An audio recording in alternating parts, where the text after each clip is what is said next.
சின்ன பைரவி நீ எப்படிமோ ஆறுமுகம் பைரவி கிட்ட இங்க பாரு உங்ககிட்ட கொஞ்சம் பேசணும்ன்றாங்க.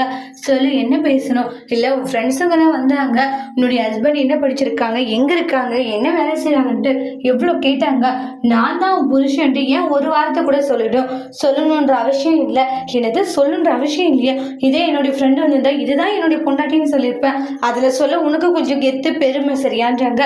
அம்மா நீ என்ன படிச்சிருக்க சொல்லு, உனக்கு சொந்தமா ஏதாச்சும் வேலை இருக்கா? இல்ல அப்படி இருக்கும் போது இதுதான் என் புருஷன் சொன்னா என் ஃப்ரெண்ட்ஸ் எல்லாம் என்ன காரி துப்புவாங்க, இல்ல கிண்டலா சிரிச்சுட்டு போவாங்கன்றாங்க. ஒண்ணுமே உங்ககிட்ட இல்ல. அப்படி இருக்கும்போது இது என் புருஷன் சொன்ன எப்படி? அப்ப என்ன கார் டிரைவர்னு சொன்னாங்களே, அப்பயாச்சும் ஒரு வார்த்தை சொன்னியே? இல்ல இது இந்த வீட்டு பையன் ஏதாச்சும் சொன்னியான்றாங்க. அது கூட சொல்லவே இல்லை. உனக்கு கொஞ்சம் கூட என் மேல ஒரு பாசம்ன்றது இல்லையா? உன் மேல பாசப்பட நான் யாரை சொல்லு?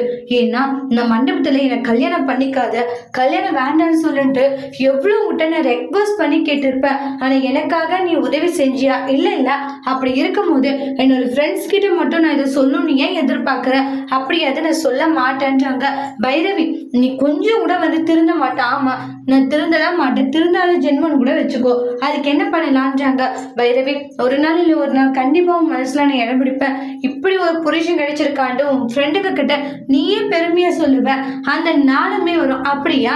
அந்த நாள் வரும்போது அதை பார்த்துக்கலாம் சரியா? எனக்கு அந்த எண்ணாலாம் இல்லை. கண்டிப்பா நான் என் புருஷனா ஏத்துக்க மாட்டேன்னு சொல்லிட்டு போயிடுறாங்க. ஆறுமுகம் பைரவி பேசிட்டு போன விஷயங்களை கேட்டு ரொம்ப கவலையோடு இருக்காங்க. அதோட இந்த பிரமோவை முடிச்சிருக்காங்க.